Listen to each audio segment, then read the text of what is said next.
Bienvenido a este nuevo video interactivo. Soy el profesor Freddy Díaz del Departamento de Ciencias Básicas de la Facultad de Medicina de la Universidad Católica de la Santísima Concepción. En el Laboratorio de Biología Interactiva o BILAB hemos construido este material interactivo que titulamos Viaje por una célula eucarionte, un citotour. Primero les voy a mostrar cuál va a ser el recorrido de este citotour. Vamos a partir en la periferia. Desde la periferia de la célula nos vamos a mover hacia el interior para revisar algunos componentes muy interesantes que se encuentran en este sector, particularmente el sistema de citomembrana o endomembrana. Destaca el aparato de Golgi, el retículo endoplasmático rugoso. Luego iremos hasta la mitocondria. La mitocondria va a ser el principal parada de nuestro citotour. Vamos a dedicarle varios minutos a esta parte.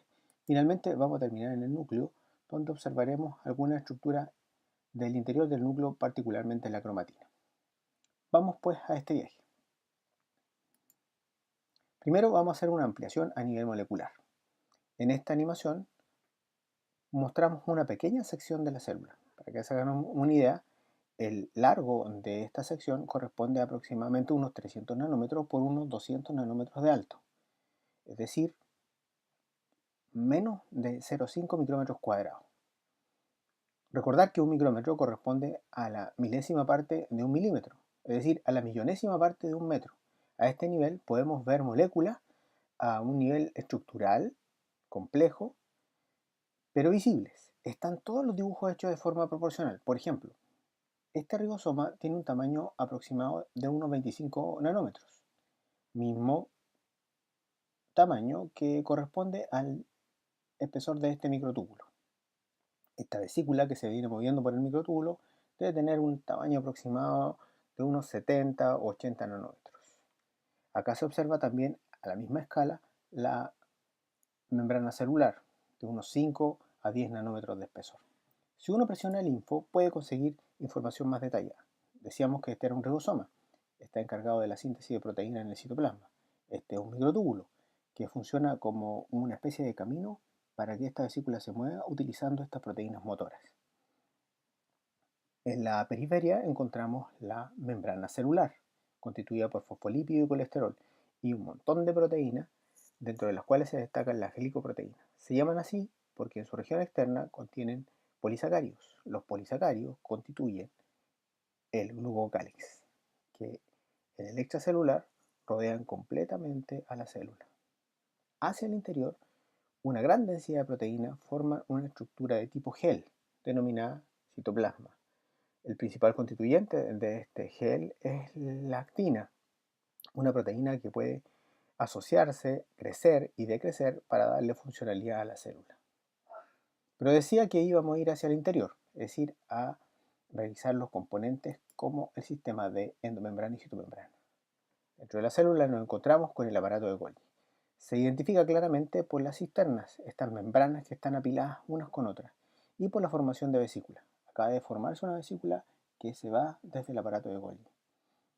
Las vesículas se forman con ayuda de una proteína específica, que finalmente se desensamblan para que la vesícula quede libre y se puede mover entre los distintos componentes del sistema de endomembrana. Acá aparece el retículo endoplasmático rugoso. Si apretamos el info, vamos a conseguir también más información. Decía yo, de una vesícula de transporte, pero también del retículo endoplasmático rugoso. Aquí vemos un ribosoma que está asociado a este retículo, que es el encargado de sintetizar proteínas que van a quedar, como en este caso, hacia el interior del retículo, o también proteínas que van a formar parte de la membrana del retículo. Distinto es aquellos ribosomas que se encuentran libres, no asociados al retículo. Dentro del citoplasma son capaces de sintetizar las proteínas que van a quedar ahí, en el citoplasma. Vamos luego a la mitocondria, les decía yo, el principal centro de nuestro viaje. Bueno, la mitocondria, este organelo que aparece aquí pintado de color verde, está constituido por dos membranas. Vamos a mover esto para ver su interior. La membrana externa, que no es muy distinta al resto de las membranas celulares, pero la membrana interna sí es muy distinta. Recordarán ustedes que la mitocondria tiene un origen endosimbiótico. Según la teoría de Margulis, esta membrana, la interna, proviene de una membrana bacteriana y de hecho tiene varias características muy similares a una membrana bacteriana. Por ejemplo, carece de colesterol y tiene constituyentes específicos. como por ejemplo un fosfolípido denominado cardiolipina, que solo se encuentra en esta membrana.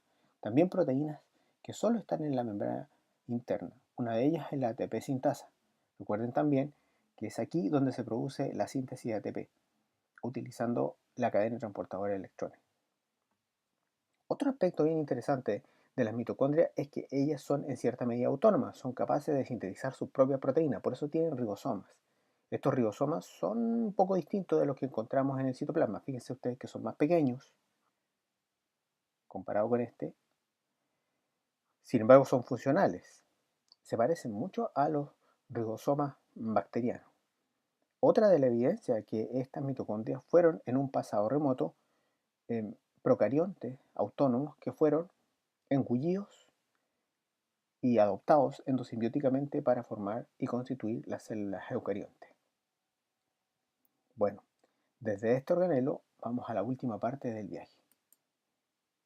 El núcleo, aunque en realidad aquí vemos solo una pequeña porción. Esto que se ve acá corresponde a la envoltura nuclear.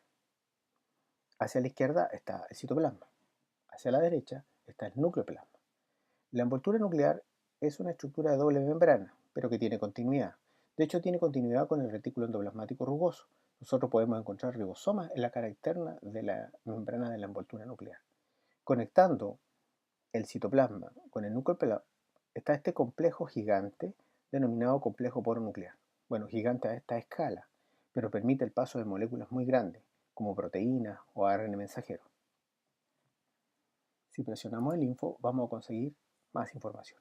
Aquí aparece la cromatina en rojo y azul. En rojo el ADN y en azul la histona, que permiten este empaquetamiento característico de la cromatina. En este sector, hacia la periferia, muy cercano a la envoltura nuclear, encontramos cromatina muy compactada. La información que aquí se encuentra no se puede leer. Para que se lea, la cromatina tiene que desensamblarse un poco.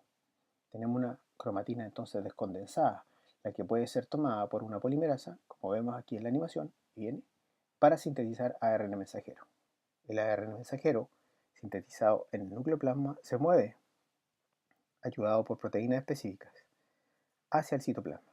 Aquí vemos el movimiento desde el nucleoplasma hacia el citoplasma del ARN mensajero. Estas proteínas liberan el ARN mensajero, luego estas devuelven, y el ARN mensajero puede ser tomado por los ribosomas, ya sea ribosomas libres o ribosomas unidos, dependiendo del tipo de proteína que se necesita sintetizar.